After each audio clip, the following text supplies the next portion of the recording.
Okay, so you're dreaming of starting something amazing, right?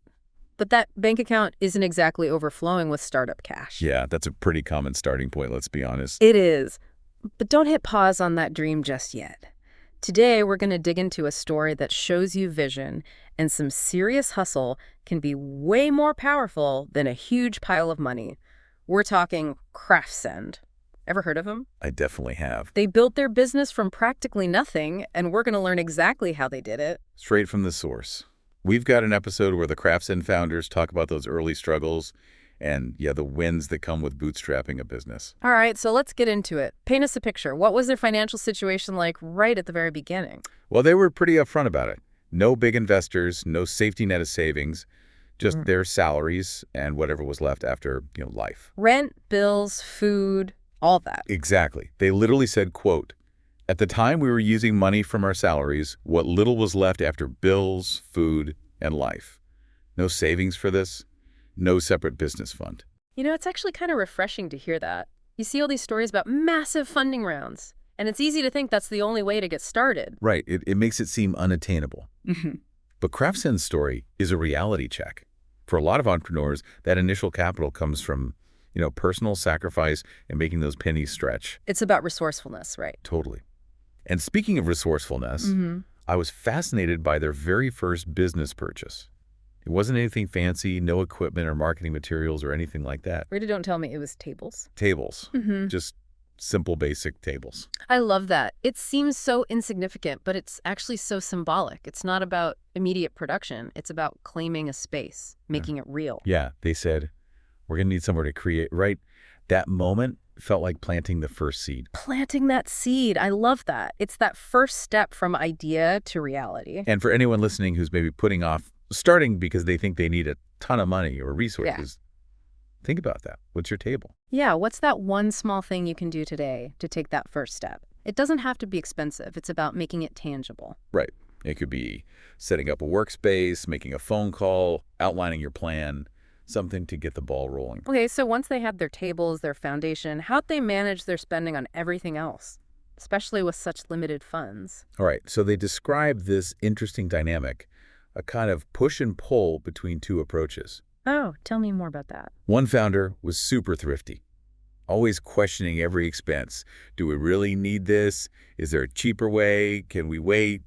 That kind of thing. Makes sense. Got to be careful with the budget. Definitely. But then the other founder was more of a daredevil. I like that. Yeah, pushing for investments in the brand, even if it meant stretching those funds a bit thin. That must have led to some interesting conversations. I bet. But honestly, it sounds like a pretty healthy way to approach it. You need that balance.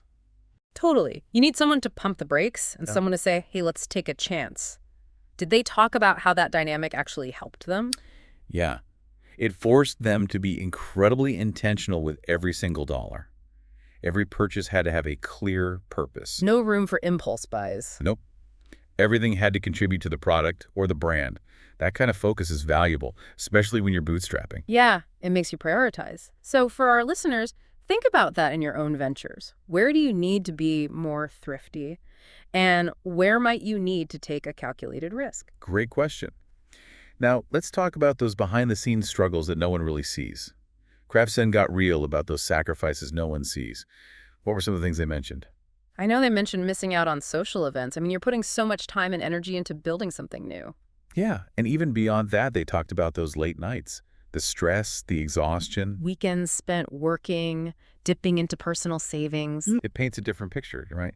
It reminds you that starting a business, especially with limited funds, it takes a toll. It's not just the money, it's the time, the energy, the emotional investment. They said it themselves. Yeah. Those are the things you don't see in the highlight reel. So true. So listeners, be prepared for that. What sacrifices are you willing to make? It's something to think about seriously. Absolutely. Now, despite all that, despite not having traditional funding or, some overnight viral success story, Crafscend is still going strong. They called themselves, quote, still not funded but functioning. It's amazing, right? They're making it work. It shows that progress isn't always about those big milestones. For Crafscend, it was about turning an idea into something tangible, something real. I mean, they literally said we're building from something that used to live in our heads, and that's huge. That's the essence of it. Taking a vision and making it a reality, step by step. is a huge encouragement for anyone feeling stuck or overwhelmed. Especially when you're starting small. Every little win matters. So think about your own journey. What have you accomplished so far? Celebrate those wins, no matter how small they seem. It's all about momentum. So for all those aspiring entrepreneurs listening, what are the key takeaways from Crafscend's story? What can we learn from their experience? Yeah, especially for those who think they need a ton of money to even get started. Well, Crafscend's message is pretty clear. Don't wait for the perfect moment. Just start. Love that. They highlighted 3 things: clarity, resourcefulness, and what they call Delulu optimism. Delulu optimism. I like that. It takes a certain level of belief to push through when things get tough. It really does. You have to believe in your idea, even when it seems impossible. And they give some pretty practical advice, too. Oh, yeah, I remember that. What was it again? Start with 500. Start with cardboard. Start with a table. Just start. It's about taking action, right? Not getting paralyzed by the need for a huge budget. Exactly. Start small, prove the concept, and grow from there. They also said something really powerful. You can make something beautiful from almost nothing. We're proof. And they are proof. It's inspiring, right? They built something amazing with limited resources, proving it can be done. It shows you that passion, creativity, and hard work can overcome a lot of obstacles. It's not the easy road, but it can be incredibly rewarding. So to sum it all up, Crafscend's story teaches us that starting a business with limited funds is challenging, no doubt, but it's absolutely possible. Vision, resourcefulness, and resilience. Those are the key ingredients. And remember, in those early stages, your vision and your drive are your most valuable assets. Couldn't agree more. So here's a question for everyone listening. What's one tiny action you can take today, right now, with what you already have, to move your idea forward? That's a great question to end on. And, Crafscend's journey didn't stop at getting those tables. Their next challenge was figuring out what to actually sell. Interesting. That's a whole other chapter in the entrepreneurial journey, going from idea to sustainable business. Definitely.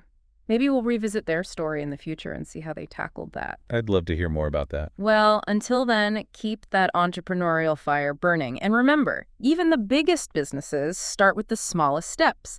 And sometimes all you need is a table and a whole lot of determination. Thanks for joining us today. It's been great. Thanks for having me. See you next time.